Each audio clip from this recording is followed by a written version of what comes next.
Bonjour Marina, tu es chargée de mission au sein de la délégation France Asso Santé en Occitanie. Quelques questions aujourd'hui à te poser et on démarre d'abord par te demander quels étaient les constats de France Asso Santé en Occitanie sur l'accès aux soins, notamment les soins urgents et non programmés. Alors, ça fait quelques années que nous travaillons sur ce sujet et que nous essayons d'avoir des données étayées sur ces difficultés d'accès aux soins urgents, non programmés, les difficultés au regard des inégalités territoriales, mais aussi sociales en santé, avec une population, alors il faut rappeler en Occitanie, avec 45% de zone montagne, avec un taux de personnes en situation de pauvreté, de précarité qui est particulièrement important sur certains départements. Et aussi, ça a mis en exergue ce travail, ce rapport, la méconnaissance de l'ensemble des dispositifs et des structures pour lesquelles les patients peuvent avoir recours au sein même de leur territoire. Donc, plus de 157 personnes ont été consultées dans le cadre de ces témoignages et eux-mêmes, ces personnes-là consultées, remontaient des situations, des vécus d'usagers qu'ils accompagnent en tant que bénévoles ou de personnes de leur entourage. Donc, c'est vrai que ce travail-là a démontré la nécessité de penser des solutions à travers l'exercice coordonné, en tout cas ce qui était au plus proche des usagers, de la structuration, on a vu de plus en plus en Occitanie, en CPTS, en maison de santé, qui permettait aussi de pouvoir donner des réponses à ces difficultés d'accès aux soins dits ou ressentis urgents, qu'on va appeler plutôt aussi soins urgents ou non programmés. Merci Marina. Alors, France Asso Santé Occitanie a participé récemment à l'inauguration d'une organisation de télémédecine en Haute-Garonne avec Omedis.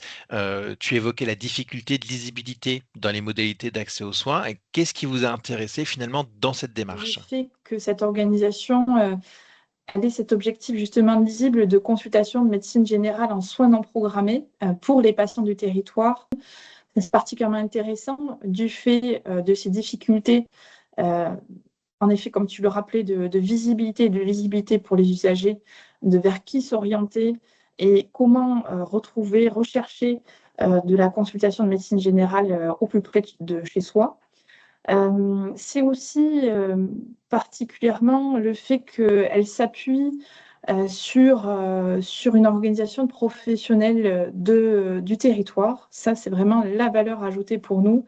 C'est vraiment des médecins du territoire qui répondent à des besoins du territoire et qui permet de répondre à tous les besoins de la population, qu'elle soit jeune avec des difficultés de santé mentale, qu'elle soit âgée dans le sud du département avec des difficultés ou des pathologies plurielles. Donc ça, c'est vraiment cette adaptation de la solution en fonction des besoins de la population. On a évoqué tout à l'heure aussi le fait que dans le cadre de notre rapport, on identifie qu'une partie de la population, particulièrement en Haute-Garonne, alors forcément, la Haute-Garonne, on va avoir la ville de Toulouse assez attractive. Néanmoins, on en a discuté lors de cette inauguration.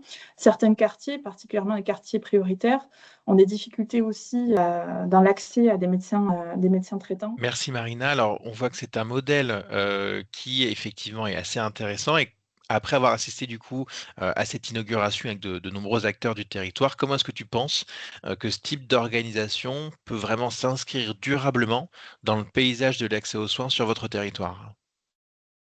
Alors, on a discuté justement aussi lors de l'inauguration. Je pense que le fait qu'il y ait une accessibilité financière pour les patients avec une prise en charge à 100%, ça permet de lever le frein, le biais et les difficultés de certains patients à accéder aux soins. Donc ça, c'est vraiment quelque chose sur lequel on doit appuyer en termes de communication.